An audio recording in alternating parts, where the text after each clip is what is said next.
ኧረ ጉድ ኤርሜላና አብርሃም ተጋቡ። ሙሽሬዬ ሽራ አበባ ኢዛ ጊዜ ጊባ ሙሽሬ ሽራ አበባ። አብርሃምና ኤርሜላ ከተጋቡ ሱሪ ለብሳለሁ ብያለሁ። ሱሪውን ላክልኝ ብላለች ሌላ። በሉልኝ ለአብርሃም ማለት ነው። እውነት ኤርሜላና አብርሃም ከተጋቡ ሱሪ ለብሳለሁ።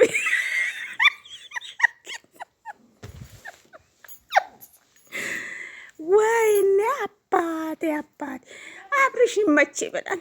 ምንም ማድረግ አልችልም። የመረረኝ ሊዋጠው እንጂ እንግዲህ አብርሃም ባይሆንማ ዛሬ የስድብ ውርጅን ይወርድበት ነበር። አብርሃም ነውና የአብርሃም መቼም አብርሃምን አልሳደብ። እንኳን ደስ አለ አብርሃም። አንተ ከወደት ካተኛ ምን አገባን? እኛ ምን አገባን?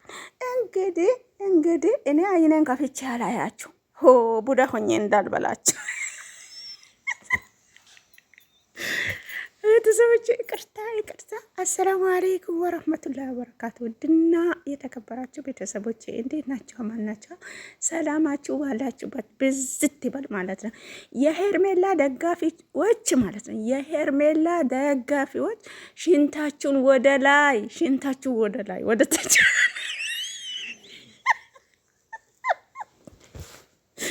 ወይኔ ድራማ እኮ ነፍሳችን አወጣ።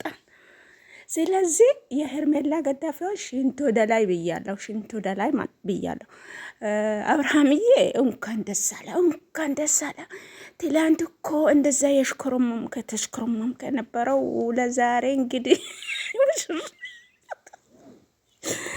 ዛሬ ልትጋቡ ነው። እንደዛ ትላንት እንደዛ ቀብር ብላ ቀለበት ማሰናል እያልፈለግኩ ወደት በጣም ደስ ይቆኛል ማለት ነው።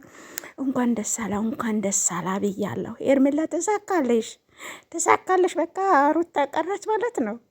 እንግዲህ ኤርሜላ ተጠንቀቂ ማለት ነው። አብርሃምን ተበቀር ሻጂ አንድ አመታ እንዳትቀማሽ ማለት ነው። ጉድ ለምን መሰላችሁ?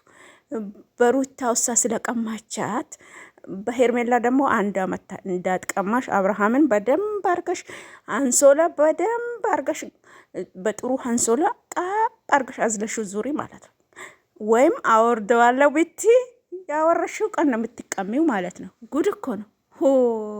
አብርሃምን ቀልድ አታድርጊው ማለት ነው። ስንት ሴቶች በዙሪያው እንደጠበቁት ታውቂያለሽ። መቼም አታውቂም አንቺ። አይን የለሽም። አይኑ ቢኖርሽማ በሩታ አትቀማትም ነበር ማለት ነው። አይን ስለሌለሽ እነዚህን ሴቶችም አላየሽም ማለት ነው። ስለዚህ በዙሪያው አብርሃምን የሚወዱ ሴቶች ብዙ ስላሉ እንዳይቀሙሽ፣ መሬት እንዳይነካ አብርሃም መሬት እንዳይነካ ማለት ነው። አዝለሹ ዙሪ ማለት ነው። አዝለሹ ይደሪ፣ አዝለሹ ዋይ፣ አዝለሹ ቢ፣ አዝለሹ ስሪ ማለት ነው። በቃ ይሄ ነው የሚጠበቀው ከአንቺ። ጉድ እኮ ነው።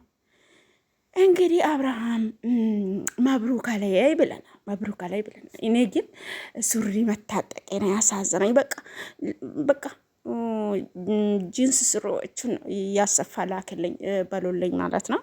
መቼም አብርሃም በሩታ ጨክኖ ሄርሜላን አያገባም። ሄርሜላን ያገባት ቀን እኔ ሱሪ ላብሳለሁ። በቃ ይሄን ሽንሽን ልብስ አወጣለሁ ብዬ ነበር። ይሄ እብድነት አይደል እንዴ?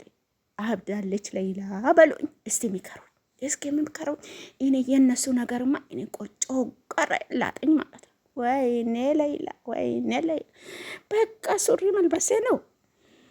ግማሹ ቀልድ ነው፣ ግማሹ ሀቅ ነው። እንግዲህ እኔ የሚለው አንድ ሚስትና አንድ ባል ሲፋቱ ማለት ነው የተወሰነ ጊዜ እኮ ያስቡ ነበር ማለት ነው። የአሁን ጊዜ ሰዎች ማሰባቸው ዝግ ነው። እስቲ ንገሩ የምታውቁ ሰዎች ካላችሁ። የአሁን ጊዜ ሰዎች ማሰባቸው ዝግ ነው ወይም ለምንድን ነው ራሳቸው መቆጣጠር አይችሉም ነው? ከሁለት አንዱ ነው። ወይም ራሳቸው መቆጣጠር አይችሉም፣ ሳምንት መቆያት አይችሉም፣ አንድ ቀን ሁለት ቀን ማለፍ አይችሉም። በቃ ራሳቸው አይቆጣጠሩም። አንድ ሁለት ደግሞ በቃ ምን አይነት በየአይነት ሰዎች መጡ፣ በየአይነት ጊዜ መጣብን ማለት ነው። ምን አይነት ሴቶች በዙ ማለት ነው። ወንዶች እምቢ ሲሉ ሴቶች በግድ ወንዶችን ሚዳሩ ጊዜ መጣብን ማለት ነው። እውነት አዝናለሁ።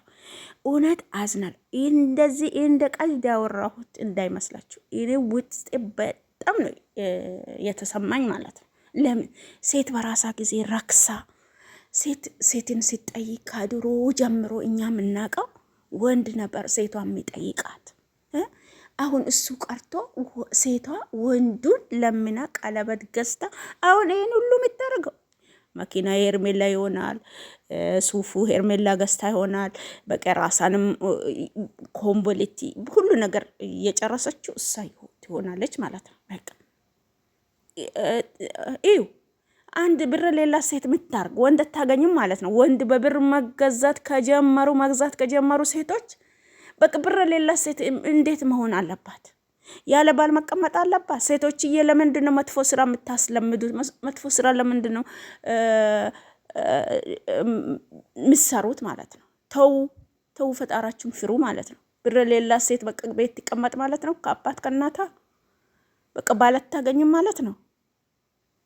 ሄርሜላ አንድ ብላ እዛ ስትመጣ ለአብርሃም የስንት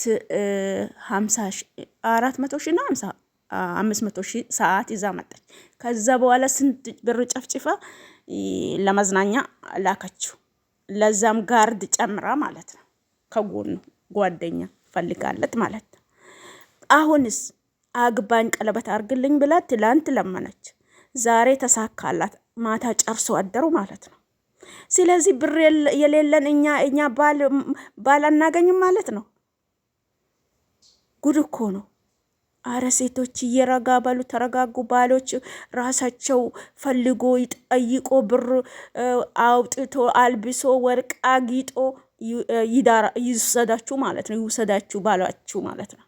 ለባላችሁ አታጊጡ ማለት ነው። ጨርሻለሁ። ሄርሜላ ይህን ሁሉ ሰርታለች ማለት ነው።